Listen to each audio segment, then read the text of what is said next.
You can change your entire life by just changing one habit. Subscribe to our podcast and make listening a habit. Change your mindset, manifest your dream life, and live magically with Rise and Align. Raising the frequency one episode at a time. Everything is always working out for us. Hello and welcome back to the Rise and Align podcast, where we talk about all things high vibrational. We are your hosts. My name is Haley. And I'm Demi, and today we're talking about imposter syndrome and how to break through your fears. So we were talking, and we feel like a lot of entrepreneurs, especially in the online space, probably go through at least a period of feeling like this. And I know I definitely have. I remember when I first started doing makeup, I started making YouTube videos, and they were horrible. They were so bad, but I was like, I gotta start somewhere. And I felt so nervous to do it the first few times. But then after a while, it becomes second nature to you. And then it's not like this awkward weirdness, but it's more of like you start to really embody that version of you. Mm-hmm. Yes, I totally agree. I feel like even like creatives and a lot of spiritual people, I feel like, who are wanting to share their gifts, like kind of get to this point where it's like, am I spiritual enough? Have I learned enough? Am I an expert enough in this field or in this topic or whatever to teach others about it? Mm-hmm. Like, I think that can kind of create like a blockage. But then when you do start taking little steps, even if you're not perfect at it, you are creating like room for yourself to grow into that. Mm-hmm. You can't like grow into that without actually taking action towards that. Mm-hmm. And I think perfectionism can stop a lot of us from moving forward because we want to be perfect at whatever we are doing or whatever we're offering. And I feel like I've struggled with that myself of like, well, I want to be this version of me right now in order to like share this, but like it's a process, it's a journey, and in order to like flow into that version of you, you have to take like steps to get there. Mm-hmm. You have to learn how to be that version of yourself. Mm-hmm. I also feel like there's this aspect of when you're envisioning a, say, like more successful version of yourself, like the version of yourself that has everything you want, it can often feel like that's a different person. And I think that when we perceive that version of ourselves to be different, then it really does feel like imposter syndrome when you're trying to act and dress and whatever like that person. Mm-hmm. Because it's not you. But I think also in reality, when you're envisioning the version of you that has everything you desire, there's still you. And so it's important to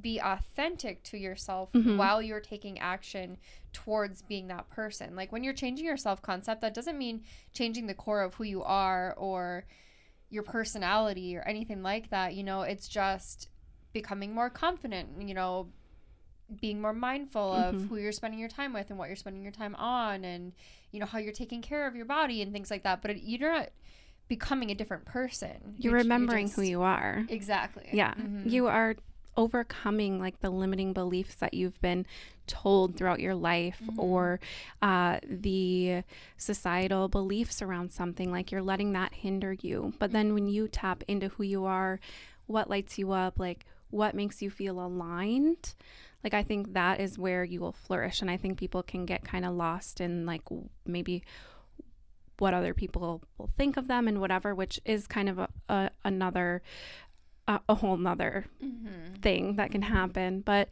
I think with imposter syndrome, like if you are trying to be someone else that doesn't truly align with you, you are definitely going to feel that. Oh yeah, 100%. Yeah. And I feel like with the internet, the way mm-hmm. it is, it's easy to see like, oh, well, this person and this person have what I want, so I'm going to act like them. But it's not so much about being like them as it is aligning with yourself deeper, really. Mm-hmm. Like, because you're just becoming a more expanded version of you. You're not, again, changing your self. Yeah. And I think social media can be an amazing place to get inspired. Like it can be a really great way to see people doing the things that you want to do and to know that it's possible. Like that can help break through some of those limiting beliefs if you look at them that way. Definitely. But I think it is also so important to set boundaries with social media, because then you can go down like the comparison route, and that can lead to imposter syndrome, because then you're trying to compare yourself to someone else who's on an entirely different journey than you and has an entirely different purpose than you. And that's not meant to be yours necessarily unless it feels aligned or authentic. So creating like boundaries with social media, if you start to compare yourself to other businesses or other leaders or other people in your field or in any aspect, you need to start setting like healthier boundaries with it, and until you're able to look at it in a way that's like, wow, that's amazing. Like she's doing that, I can do that too. And then also just like unfollowing people that do kind of make you feel take you away from yourself. Yeah, I definitely agree with that. I also think when we're thinking about like our goals and what we want and stuff, a lot of times we put those on a pedestal. And whether that pedestal is like, well, it's a richer version of me, it's a smarter version of me, a healthier version of me, or just a version that's far, far in the future. All of those concepts are taking those things away from you in the now. And it's not about like time or money or any of those things as much as it is about alignment. So the things that we desire are meant for us, like divinely meant for us, and that's why we desire them. So if we can take them off that pedestal and just, instead of being like, well, once I do this, then I can be good enough to post or go after my business or whatever. Instead of doing that, just say, I am worthy now, and like start recognizing that value within yourself and recognizing like you're blocking yourself by seeing the vision so far away or, you know, on a pedestal. Instead, just recognizing like, no, like when you truly align with yourself, then your desires will align with you naturally. Yeah. Again, that kind of comes back to like limiting beliefs. You feel unworthy, like quote unquote, as you are now. Do you feel unworthy of having that or doing that? Like, do you think, are you scared of money? Like, are you scared of holding space for money? There's so many different like limiting beliefs that can cause you to, or inhibit you to act towards your manifestations or your dreams or your goals, whatever you want to call it. But here I go losing my train of thought again. I don't know why this happens to me. What were you just saying? Don't put your goal on the pedestal, like align with yourself and your desires will align with you. Another really interesting aspect, and this might spark your memory because it's kind of along the same subject. I learned from Erin Doherty this concept of why people don't feel like their voice is important. So a lot of times people will say like, I want to be a YouTuber, but there's millions of other YouTubers and they're so much better than me and I don't even know where to start, and so I'm not even going to bother. Like they're more spiritual than me, they're better at whatever it is than I am, so I'm just not even going to bother. And he says that belief, that limiting belief, can come from us having had negative feedback from using our voice as children, especially if we had like younger siblings who maybe needed more attention for medical reasons or one thing or another. We can see that like we were kind of taught as children that using our voice was bad and that we shouldn't do it and it's better to just be quiet. I think that happens in society as well. Like certain people get suppressed, like their voice gets suppressed. And I'm in the process of releasing a course on the witch wound, which this is a very similar concept of like this generational, we can almost call it like a generational trauma or like something that has been passed down that inhibits, especially women, inhibits their voice because historically they have been killed, suppressed, judged, been turned on by their sisters, friends, family members for speaking their voice, like speaking their truth, for exploring their creativity and their spiritual talents and their intuition. Like they have been suppressed from that. Like energetically, I think we still feel that. And so it might feel scary to like show up in your truth and to embody the fullest version of yourself, because it almost feels like it's a matter of life or death. Yeah. And so posting online for a lot of people can be really scary because it's so like vulnerable, and you think like, what am I going to say? And like everyone's going to judge me, or I was talking to someone last week, and she is like wanting to start posting online more, but she's like, what if people judge like the way I look? And I was like, maybe there are mean people out there, but if you post something that is authentic to you and feels like aligned to you, that you're so excited to post about, like you're just going to attract those people that are excited about that and want to see your content. And like as long as you're like being you, nothing else matters. Like post anything you want as long as it aligns with you, and you will attract the people that are meant to see that, and there will be people that align with you being your authentic self. Yeah, absolutely. And to them, like you could be making their day or changing their life. Like what you have to say, if it aligns with them, could be so valuable to them. Like it's doing the world a disservice by holding that back. And I would say like we definitely post some subjects, some topics that some people do judge and think that some of the things we say are completely off the wall, but I don't care. Yeah. And honestly, a lot of like we don't get many negative comments. We really don't. We get a ton of support. We get a ton of people like thanking us and happy about it and loving the podcast, which we love you guys too. Thank you so much.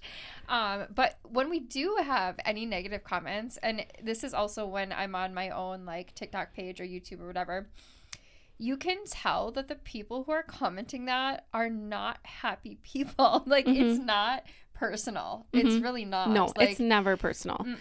And if it is personal, it is because like they're like jealous of you, or they want what you have. Like they're unhappy with themselves. Yeah. They make it personal to themselves. Yeah. Or like but it has nothing to do with something you. we say like triggers them or something like that. Like specifically because we've literally had like 2 negative comments ever. I remember one comment was when we were talking about travel, and we were talking about how if you plan the travel and you really desire to go there in a not a lack way, but like an abundant way, like you're gonna go there and you're so excited about it, the money will come. Like I have booked so many flights being like, it's going on that credit card, but it's fine, and it really is always fine. Like the money does always come. And so we were saying something like along those lines, and somebody had commented like, that's a really privileged mindset, and we're like, well, we're really not privileged girls, so it's funny you say that because the whole like they had just seen a clip, and the whole podcast episode prior to that we talked about like how we understand like what it is like coming from lack and coming from a family who has lack beliefs, but like you don't have to hold on to those beliefs, and what you believe will become. Yes. But so it's just ironic, the commentary, because it's totally. like, well, not at all, actually. Not at all. But what is also interesting or positive about triggering something in someone else, maybe one day they'll get triggered about something, maybe they'll react, but then maybe something will start to click. Like maybe this is something I need to like think about more. And you could trigger them to go into maybe like a healing journey, or exploring, that aspect of themselves at a later date, when they realize like, wow, maybe, I do react at people, or this subject triggers me, and at some point in their future, they might want to address that. So when you're triggering people, I just think that the universe is kind of like sending them a message, something that they need to work on or learn or whatever. And you're just helping that like come to surface for them. And maybe eventually they'll want to explore that. And I really do think that's so true when you are talking about like spirituality or even witchy things, like things that some people will be like, that's crazy, or even like metaphysics, like things like that are the things that people are afraid to speak on, and that most people who aren't already like embedding themselves in that environment and learning that information, like they need it actually, and it would better their lives. So it's actually so beautiful and so important. And I would say that I've definitely triggered some people because I'm like, I want to know the truth, but if I know the truth, like for sure this is the way things are, I'm not gonna like hold back from telling you that. Unfortunately, I don't have it in me. Like I will tell you that this is how it works, and I'm sorry to say those are the laws of the universe. I don't make the rules, but like I will tell you. I'm just here to speak them. Period. Like I'm just the messenger, but I will tell you. And because I have been that way, I have received some, you know, negative feedback at times where people will be like, "That's nonsense. I don't believe that. Whatever." But I have also had so many of those same people come to me at a later time and be like, you know what? I really thought about that and you were right. And then I'm like, yes, I helped somebody. Like they just need time to like process it. Yeah, to process because, and I get that because our beliefs are so hardcore embedded in us, you know, like they're really deep. And so when you're presented with a belief that's completely contrasting to what you've always known, it is hard to just be like, yeah, I believe that. Like sometimes it does take some mental processing to be like, you know what, maybe there's something to that. And I also think about it as, you know, if someone's commenting something negative, it doesn't really matter. You're still getting engagement from that, which, you know, the algorithms love. So it's still just helping your video get seen by more people. Like people will often grow the most when they have something that goes viral that people have like a crazy reaction to. So, and then it will still find the people that it's meant for. And then they're getting the benefit of all these people like trying to have like a conversation or a reaction about it, you know? So it's like they're benefiting from that anyways. Yeah. And honestly, it's kind of awesome when that happens. And then, I mean, like you're not going to be 100% for everyone, no matter what you say or believe. So it's cool, you know, when that kind of thing happens because you can see like so many people will agree with you and then other people might not. And sometimes you learn from that too, you know? And it can help you like maybe if you are in like a spiritual field, like if you're a coach or something, like if someone, you can begin to see like what people's like limiting beliefs are out in the public or like what they believe, and you can use that to your advantage to, you know, like create a course or create another video that like explains that deeper, or, you know, you can come at it from a different perspective after better understanding like their pain points and stuff. Yeah, absolutely. And I've done that myself too. And I love when people do comment stuff that it is like specifically around their triggers, because I'm like, well, actually. But sometimes you do get a good response from that too, because if people maybe hear it in a different way the next time around, then they'll be like, oh my God, you really helped me. Like that actually makes sense. You know? Yeah. And coming back to the, you know, the more you do something, the more confident you'll be and the more aligned you'll be and the more videos you can make that are more aligned, or, you know, say you are like a teacher or something, the more, you know, your first day ever of teaching a class in a classroom, it'll probably be scary or like, you know, a little nervous, but each day you return and you learn a little more and you start to become a little more comfortable, and you'll be able to kind of like expand how you teach, and, you know, maybe even over the years of your career, like you'll learn like what your students typically have trouble with. I just feel like over time, like you get to grow into like this even more expanded, wonderful version of you. But that doesn't mean like the version of you now isn't needed. Like those kids still need that teacher at school to be there with them and hold space for them. And like you all can grow together. Yeah, absolutely. That's another thing that I have definitely learned on my journey is there's always going to be people who are in your field who are quote unquote like further or better than you.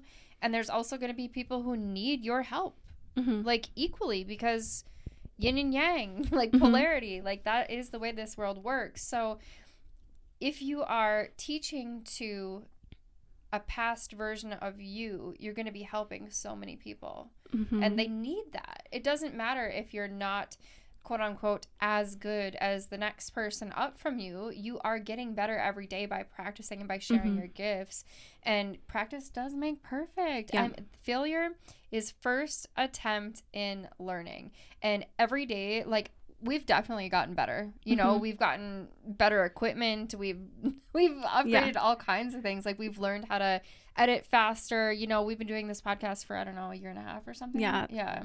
And we've definitely come a long way, even just in that short period of time, because there's so much to be learned. Yeah. And you can't learn if you're not doing it.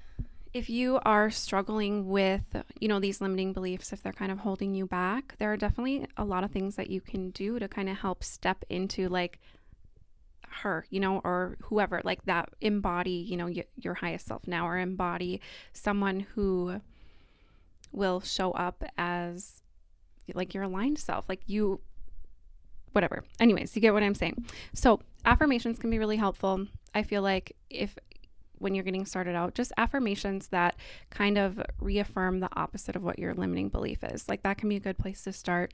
And then just affirming things that you see or envision as your highest self being or embodying or doing. And I also think, you know, your self-concept or your self-perception is like the most important, because that is that's what you act out of. So mirror work can be really great as well. And I also think along with that, like working on your throat chakra. If you have like a blockage in your throat chakra, you will have a hard time being able to embody your most authentic self, because it's like your throat is blocked. Like you feel like you can't speak your truth. That's kind of what a blocked throat chakra is. So really working around that, and then as well as your solar plexus chakra, that is kind of the center of like, you know, confidence. Like, do you feel confident enough to like show up as your highest self? I think a lot of people, when you're experiencing imposter syndrome, you also lack confidence. Like you're not feeling confident in yourself. So I think really working on that can be really important to help yourself move forward if you feel stuck or like an imposter. Yeah, absolutely. I would also say, so let me explain if you haven't been around for a while. Our subconscious beliefs are programmed into us, and they affect the way that we think about things. So something happens, we have a thought, it causes an emotion, we act out of that emotion, it causes a result, we have a thought about that, etc. It goes in this little pattern, right? So you may be thinking about, for example, posting on the internet. And when you think about doing that, you're like, oh my God, I am so scared. I don't want to do that. But instead of giving into that, I want you to, because there might be different reasons, there might be different things you're thinking about doing that you're afraid of doing. And I'm not saying do everything you're afraid of doing, but a lot of the time, if something scares and excites you simultaneously, you're meant to be doing it. And if you think about it and you're like, okay, what would this higher version of me be doing? And if she or he is posting on the internet, that's something you want to do. So when those little fears come up, take opposite action. Like that is how you're going to overcome these fears. And it might feel scary at first, but again, the more that you continue to do it, the more it will feel easy and natural and become habitual to you. So taking opposite action, it's a DBT skill, and it's so effective and important that you do that and recognize like, okay, I'm not doing this because I'm scared, but if I write down the reasons for my fear, like none of them are legit. I'm not going to die or get hurt from this, okay? The worst case scenario is somebody comments on your page something not nice, but I mean, you don't have to give your energy to that. You don't have to let it affect you. So but how about you look at all the things that could come from it? And the thing is, like, you're never going to be that version of yourself if you don't start taking action that they would be taking. So take opposite action, and also reframing fear to excitement, because a lot of the time, if we have subconscious beliefs around like not being good enough or lack, or I don't know, there's a million things that we fear, okay? As humans, it's rough out here. But if we're having that kind of belief system going on, it's easy to mistake excitement for fear, because it activates your body in a way that your fight or flight might take off, you know? And you're like, oh my God, it feels uncomfortable. But like, ask yourself, like, are you actually scared? Like, are you actually being threatened in any way? Or are you maybe excited? Mm-hmm. Yeah, I think that can apply with discomfort or Mm-hmm. anxiety as well. I think a lot of people misinterpret what anxiety means. I think we've kind of, a lot of us, I know for myself, like I have associated anxiety, or I've like, yeah, I guess I've associated a certain feeling in my body as anxiety.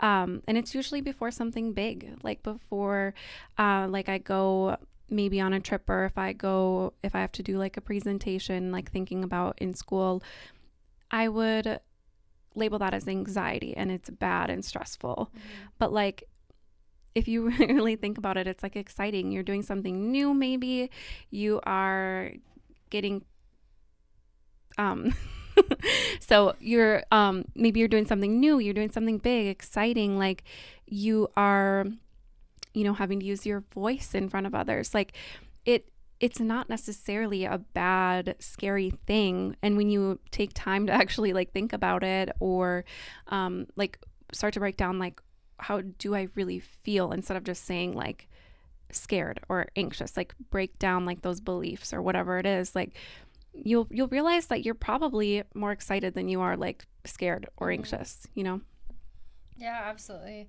It's funny, like I've talked and thought about this concept quite a bit, but I do get trip anxiety, and that's wild for me because I've traveled a lot. There's nothing to be afraid of. Like, I'll be fine. I've done it 100 Mm-hmm. times, more than 100 times.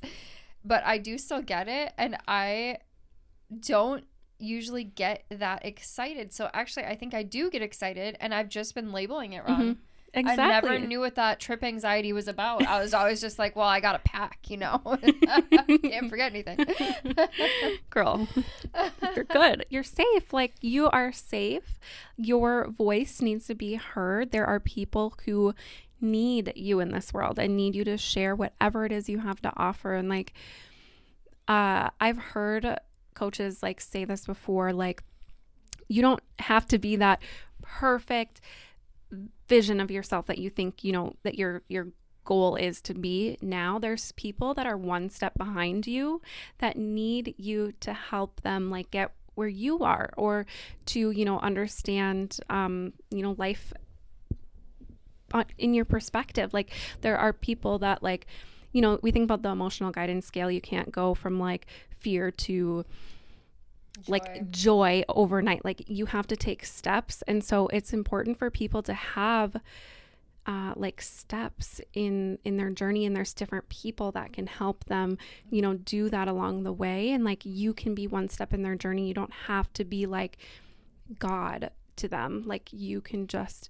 be you and offer what you like. They're looking for you. They need you to get to the next step.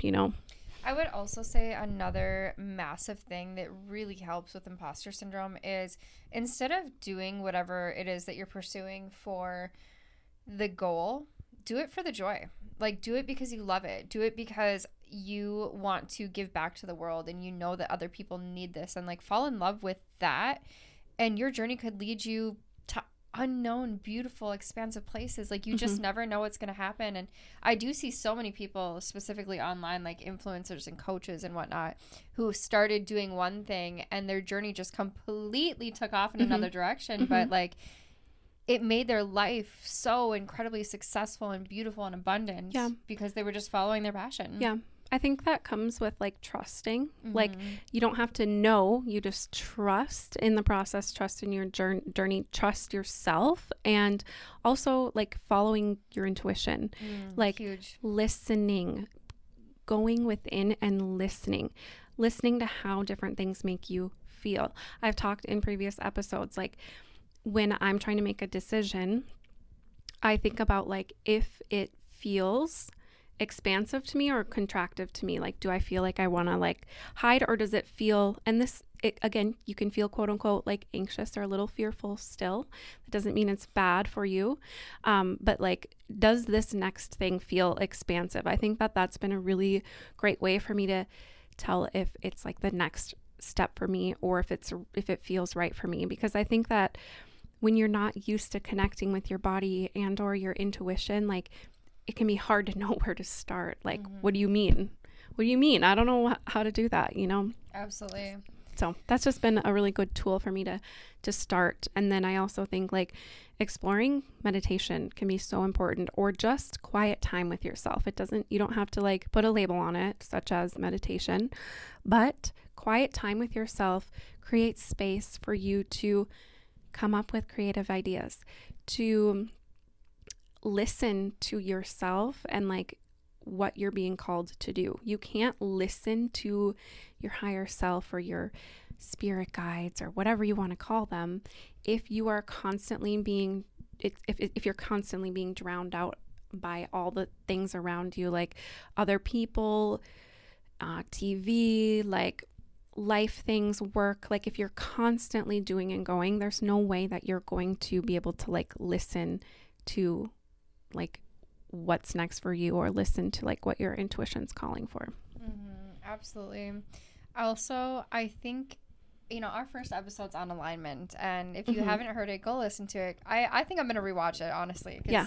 My favorite topic, man. But when you are doing what is meant for you, you feel this joy, this lightness, this really, truly inner alignment. And that's how you know you're on the right path. Like, it doesn't have to be perfect. It doesn't matter what anyone else thinks. Like, you are your attraction point. So how you feel is what you're attracting. So if you're doing what you love, just focus on that. Just stay there, because that's where you're meant to be. Yeah. It really is. Yeah. I love alignment. Like, I feel like all of our conversations come back to being about being in alignment, and that is why it's called Rise and Align, and that's why our first episode was on alignment, because that is all that matters, really, and everything else falls into place. Yeah, absolutely. And I mean, I always feel that way when we're having podcast episodes and we're filming, and I really hope that translates to you guys. I really hope that you feel that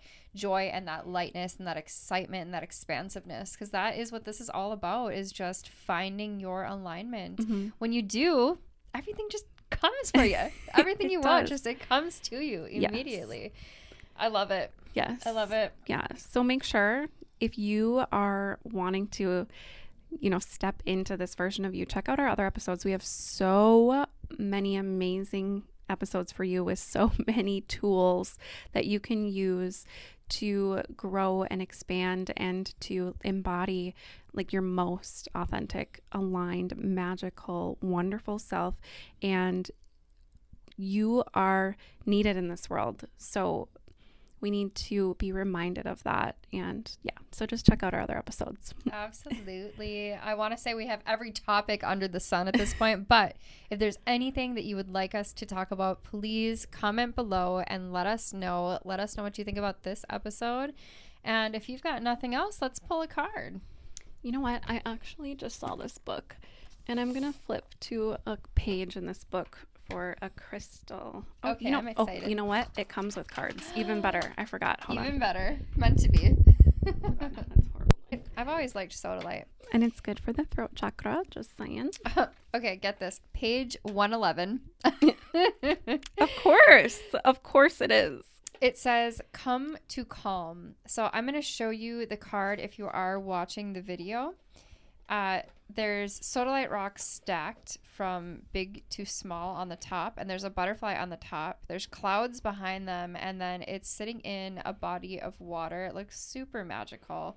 And blue is a color for calm. It's like blue and purple. I just love it. And we're pulling this from the Illustrated Crystallery by Maya Toll. This is what it looks like, and there's beautiful, beautiful illustrations in here. And so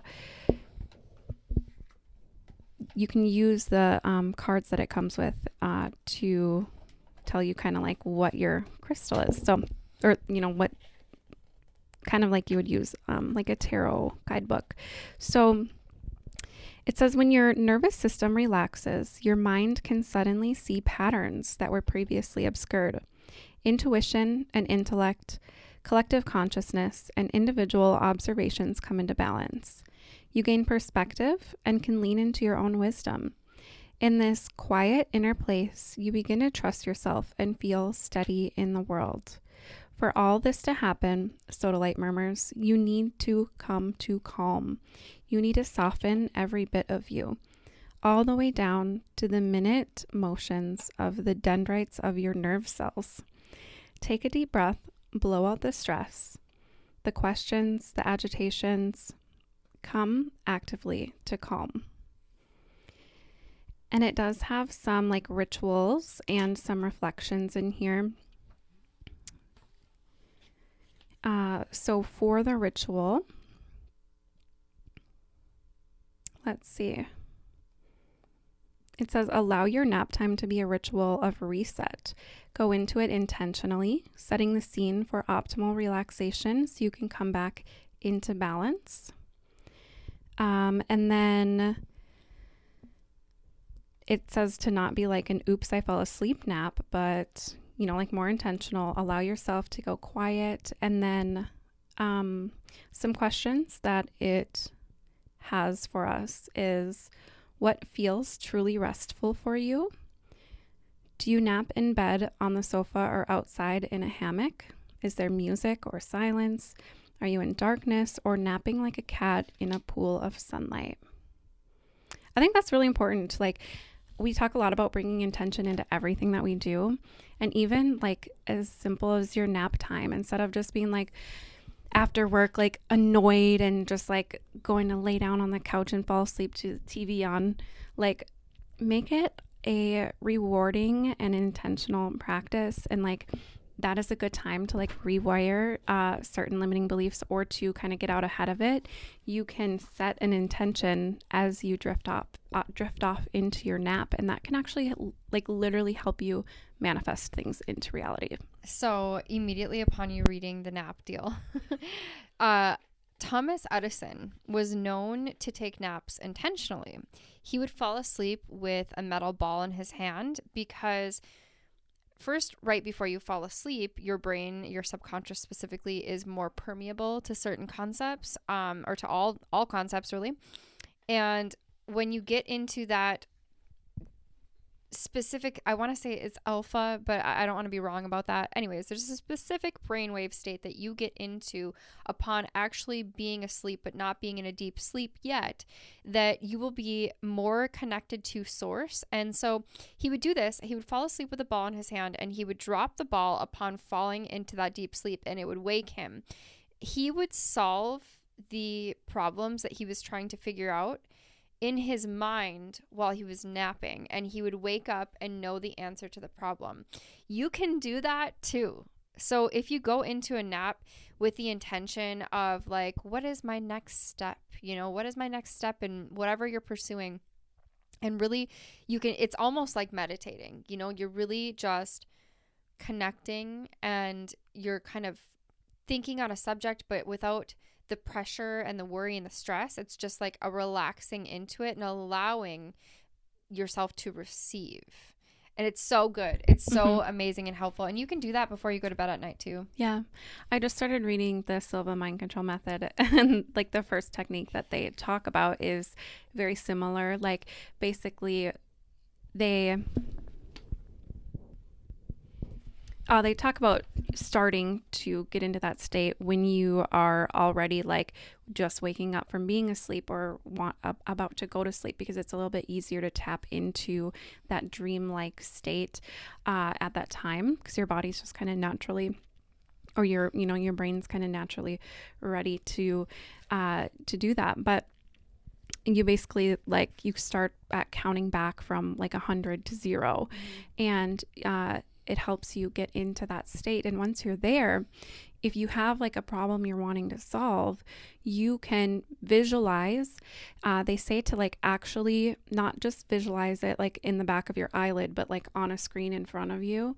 Visualize that problem being solved. So like, you know, I think their example is like if your boss is like, has been really hard on you lately or something. Like imagine you going into work, they're having the best day, they're being super nice. Maybe they, offer you a promotion or whatever. Like you can, whatever you want it to be. But basically you visualize that in that state, and you're literally like creating that reality for yourself. There, it is proven to work. So I just think that, this is super magical and worth giving a try. Absolutely. All right. Well, we hope you enjoyed this episode. And as always, we love and appreciate you for helping us raise the frequency. And we'll see you in the next one. Thank you. Bye. Don't forget to like and subscribe. We never say that. And we really would love it if you did. Okay, bye.